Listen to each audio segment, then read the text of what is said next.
नमस्कार, स्वागत है आपका द फोर्थ स्टेट यूट्यूब मंच पर। मेरा नाम है रविंद्र सिंह शोरान। पंजाब की राजनीति में सियासी बवाल लगातार मचा हुआ है। एक तरफ बीजेपी कहीं सतलज को लेकर चर्चाओं में है, तो वहीं कांग्रेस पार्टी अपने भीतर लगातार झांकने की कोशिश कर रही है। केंद्रीय हाईकमान ने जो फैसला किया था, उसके बाद से पंजाब में कांग्रेस नेता एक दूसरे के खिलाफ लगातार जूतम पेजार करते हुए दिख रहे।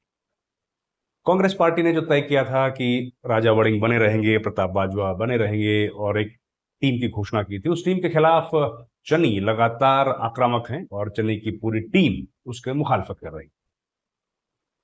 उसको लेकर के पंजाब में चर्चा हुई। भूपेश बघेल लगातार बात करते रहे और भूपेश बघेल ने कहा कि गुड्डे गुडियों का खेल नहीं है, एक बार जो हाईकमान ने फैसला कर लिया तो वो बना रहेगा, बदलेगा नहीं। खैर, अब उसमें बदलाव आया है और चंडीगढ़ में बैठकों का दौर चला। बैठक करने के बाद चंडीगढ़ से अब भूपेश बघेल दिल्ली आ गए हैं। दिल्ली आने के बाद उनकी मुलाकात हुई पार्टी के शीर्ष नेतृत्व से, जिनमें राहुल गांधी, केसी वेणुगोपाल, मल्लिकार्जुन खड़गे समेत तमाम लोग जो पंजाब के इस महत्वपूर्ण अपडेट्स पर नजर रखे हैं, उन लोगों से मिला। उन्होंने, जाहिर है जो जानकारी है, कि उन्होंने बताया है कि भाई राजा वड़िंग को बनाए रखना चाहिए, बदलने की जरूरत नहीं है। खैर, अब राजा वड़िंग को बनाए रखना चाहिए तो मतलब क्या है कि चन्नी का जो विरोध है उसको दरकिनार किया जाए। और चन्नी ने जिस तरह से मुखालफत की है पार्टी के इस लीडरशिप के जो आदेश है उसकी, उसके बावजूद भी उनको इग्नोर कर दिया जाना चाहिए, ये बात कही भूपेश बघेल ने। अब इसमें कई सियासी माहौल बन रहे हैं। ये बैठक एक दिन नहीं चली, 2 दिन लगातार ये बैठक चल रही है और इस पर चर्चाएं कई दिनों से चल रही। 2 दिन की जो बैठक है, भूपेश बघेल छत्तीसगढ़ चले गए थे और छत्तीसगढ़ से उनको दिल्ली वापस बुलाया गया। रायपुर से वापस लौटे। वापस लौटने के बाद उन्होंने पार्टी के शीर्ष नेतृत्व को सारी कहानी दोबारा से बताई और उसके बाद केसी वेणुगोपाल के साथ उनकी जो बैठक हुई, वो बड़ी अहम बैठक मानी जा रही है और उसमें उन्होंने स्पष्ट कर दिया कि अब फैसला बदलने का कोई मतलब नहीं।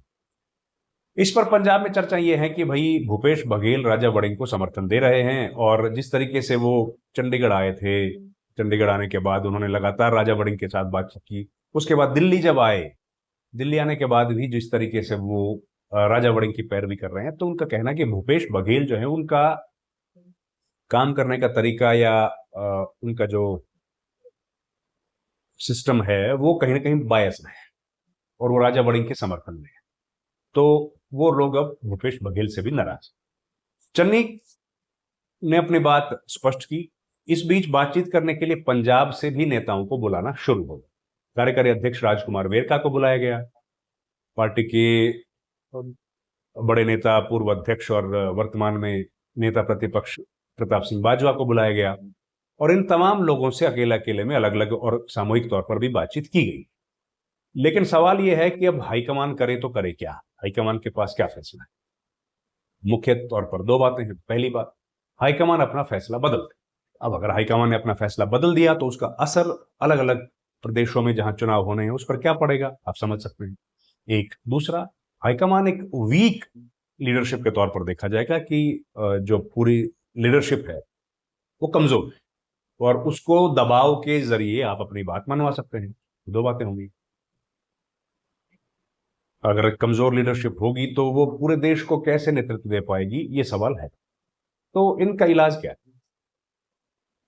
इलाज है कि एक बीच का रास्ता निकाला जाए, क्योंकि अगर सारी बातें मान ली गई चन्नी ग्रुप की कि चन्नी जो कह रहे हैं वो सब सही है और उनकी मर्जी का अध्यक्ष बना दिया जाए, राजा वड़िंग का हटा दिया जाए, इस्तीफा ले लिया जाए, चन्नी को लीडरशिप जो है वो सीधे तौर पर उनको दे दी जाए या उनके किसी नुमाइंदे को दे दी जाए, तो इसमें 3-4 अलग अलग ऑप्शंस हैं जिन पर चर्चाएं हो रही हैं, जिन पर बातचीत की जा रही है। एक बात तो ये तय मानी जा रही है कि चन्नी के दबाव में तो पार्टी आएगी, इस बात की संभावना काफी कम है। उनको पहले भी इशारा दे दिया गया था कि मानने वाले नहीं है और जो फैसला हो गया वो अंतिम है। भूपेश बघेल तो बार बार एक बात बोलते हैं कि ये कोई गुड्डे गुडियों का खेल है ही नहीं, वो तो कहते ही है ये बात। खैर, लेकिन पार्टी हाईकमान का ये फैसला जो था ये काफी सोच समझ के लिया गया था और उनका कहना था कि हम लोग सामूहिक नेतृत्व में इस बार जाएंगे। पिछली बार मौका दिया था चरणजीत चन्नी को और वो चुनाव जीतवाने में कामयाब नहीं हुए थे, बल्कि अपनी दोनों विधानसभा सीटें भी हार गए थे। इस बार उनको फिर से अगर मौका दिया गया तो वो ठीक नहीं होगा। एक दूसरा सबसे बड़ा रीजन जो माना जा रहा है राजा वड़िंग के बारे में, वो ये है कि राजा वड़िंग को ऐसे वक्त पर अध्यक्ष बनाया गया जब पार्टी की हालत खराब थी, पार्टी चुनाव हार चुकी। पार्टी जब चुनाव हार चुकी थी तब बहुत सारे नेता विदेश चले गए थे, कामकाज में, पार्टी को संगठन में खड़ा करने में उनका ध्यान नहीं था। ऐसे वक्त पर राजा वड़िंग ने ये जिम्मेदारी संभाली और पार्टी को मजबूती के साथ आगे बढ़ाया। लोकसभा चुनाव में प्रदर्शन अच्छा हुआ। आज जब सब नेता लौट कर आ गए हैं, चुनाव नजदीक हैं, तो सब नेता कह रहे हैं कि अब हमको अध्यक्ष बनाया जाए, हमको मुख्यमंत्री का चेहरा बनाया जाए। तो एक तो यह है कि अगर इस तरीके से किया गया तो राजा वड़िंग का या इस तरह के युवा नेताओं का, जिन पर भरोसा करके उनको अध्यक्ष बनाया जाता है, कठिन परिस्थितियों में वो लोग काम करते हैं, उनका हौसला कहीं ना कहीं कमजोर हो। इसका दूसरा इलाज क्या है? इसका दूसरा इलाज है कि चन्नी के ग्रुप से अगर किसी को अध्यक्ष बना दिया जाए, तो मतलब कि राजा वड़िंग को बिना राजा वड़िंग को अध्यक्ष हटा दिया जाए या उनको कह दिया जाए कि आप खुद इस्तीफा दे दो, और उसके बाद राजा चन्नी और राजा वड़िंग, इन दोनों के ग्रुप से किसी न किसी व्यक्ति को महत्वपूर्ण पदों पर बिठा दिया जाए, इन दोनों को ना बिठाया जाए। रास्ता ये इस पर विचार किया जा रहा है। दूसरा विचार किया जा रहा है कि प्रताप सिंह बाजवा को अध्यक्ष बना दिया जाए, वो तो पहले से ही एक स्ट्रांग लीडर हैं, अध्यक्ष रह चुके हैं। दूसरा विचार ये है कि अगर उनको बना दिया जाए, नेता प्रतिपक्ष की भूमिका वो निभा रहे हैं, तो नेता प्रतिपक्ष पर किसी दूसरे व्यक्ति को बना दिया जाए और इनको इधर लेके आए, ये भी है। तीसरा ये है कि जो अब बन गया है उस पर कोई बदलाव ना हो और कड़ाई के साथ इसको लागू करने के लिए पार्टी काम करे। चन्नी को बार बार बताया गया है। चौथा, रंधावा जो है, अब बात यह है कि अगर कल वड़िंग को हटा दिया जाए तो क्या ये विपक्षी गुट जो है इसकी एकता बनी रहेगी? जो चन्नी का ग्रुप है, क्या ये एक रहेगा? फिर अगर वड़िंग को हटाया जाए तो रंधावा कहेंगे हमको बनाओ, सुखजिंदर रंधावा, प्रताप बाजवा कहेंगे हमको बनाओ, प्रगट सिंह कहेंगे हमको बनाओ, राजकुमार वीर का क्यों नहीं कहेंगे कि उनको बनाओ, और चन्नी तो कह ही रहे हैं कि हमको बनाओ। तो क्या चन्नी का जो नेतृत्व है वो केवल इतना है कि राजा वड़िंग को हटाने तक सब लोग चन्नी के साथ हैं, और राजा वड़िंग को एक बार अगर हटा दिया गया तो फिर सब लोग अपनी अपनी डफली, अपना अपना राग बजाएंगे? ये भी लग रहा है। कई तरह के सियासी समीकरण इस वक्त हैं, लेकिन कांग्रेस पार्टी ने जब ये फैसला किया था तो उसके पीछे का कारण यही था कि कांग्रेस चाहती थी कि लीडरशिप इस बार जो है वो ज्वाइंटली सब लोग, सारे नेता सामूहिक नेतृत्व में आगे बढ़ें और राहुल गांधी के चेहरे पर वोट मांगा जाए, क्योंकि राहुल गांधी वहां पर एक पॉपुलर व्यक्ति के तौर पर हैं।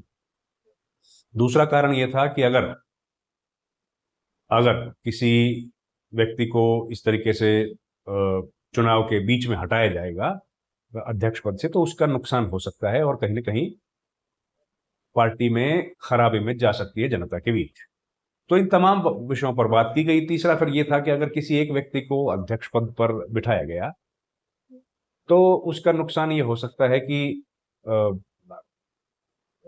नया व्यक्ति इतनी जल्दी संभाल पाएगा कि नहीं, और जिस व्यक्ति को मुख्यमंत्री का चेहरा बना दिया गया तो फिर पूरी पार्टी या पूरे जो विपक्षी खेमा है, कांग्रेस का जो विरोधी खेमा है, वो पूरी तरीके से कोशिश करेगा कि उस व्यक्ति की खिलाफत हो और उसको चुनाव में हराया जाए। प्लस जो अकाली दल है, आम आदमी पार्टी है और कांग्रेस जो बीजेपी है, वो उसी व्यक्ति को टारगेट करना शुरू कर देंगे, जिससे कि पूरे कैंपेन कहीं ना कहीं डीरेल हो जाएगा कांग्रेस पार्टी। और कांग्रेस ने वहां पर जो काम किया है, जो मोमेंटम गेन किया है, वो किया है राहुल गांधी के नाम पर या फिर पूरी जो कांग्रेस पार्टी की सेंट्रल लीडरशिप है उसके नाम पर। प्रदेश नेतृत्व उतना सक्षम नहीं रहा है, स्टेट की जो लीडरशिप है वो उतनी मजबूती से काम नहीं कर पाई है। तो ऐसे में अगर पूरा नेतृत्व कांग्रेस पार्टी का जो है इस वक्त स्टेट लीडरशिप को सौंप दिया गया, तो सेंट्रल लीडरशिप ने जो मेहनत की है, क्या कहीं उसका नुकसान होता हुआ दिखेगा? इस बीच ये फिल्म भी आ गई है सतलज। इस फिल्म को लेकर जो कंट्रोवर्सी बनी हुई है उसमें भी कांग्रेस पार्टी अपना बीच बचाव करते हुए फिलहाल दिख रही है। कांग्रेस पार्टी जो इश्यूज को रेज कर रही है, कांग्रेस पार्टी जो बातें कर रही है, वो तमाम इश्यूज जो है वो कहीं ना कहीं डिफेंसिव होती हुई दिख रही है। क्योंकि अब मसला के बेन सिंह का है और बेन सिंह के जो पोते हैं वो बीजेपी में चले गए हैं। तो बीजेपी में भी कई सारे ऐसे गुट हैं जो इस वक्त हमलावर हैं बिट्टू पर, और इकबाल सिंह लालपुरा ने तो बिट्टू को कह दिया है कि अपनी हैसियत में रहें, अपनी औकात में रहें, लिमिट्स को क्रॉस ना करें। खैर, सियासी घमासान तमाम पार्टीज के बीच चल रहा है, बीजेपी में भी चल रहा है, कांग्रेस में तो फिर जो बहुत ज्यादा चल रहा है। आम आदमी पार्टी में अभी नहीं दिख रहा है, लेकिन खबरें हैं कि आम आदमी पार्टी में कई विधायकों की टिकटें काटी जाएंगी। वो जब होगा तब आपके सामने लेकर आएंगे, लेकिन अभी घमासान कांग्रेस में चल रहा है, बैठकें चल रही हैं। अपडेट्स जब आएगा तो आपके सामने लेकर हाजिर होंगे। इस वीडियो में इतना ही। आपसे रिक्वेस्ट है हमारे चैनल को लाइक शेयर सब्सक्राइब जरूर कीजिए। आपका बहुत बहुत धन्यवाद। Thank you very much. नमस्कार।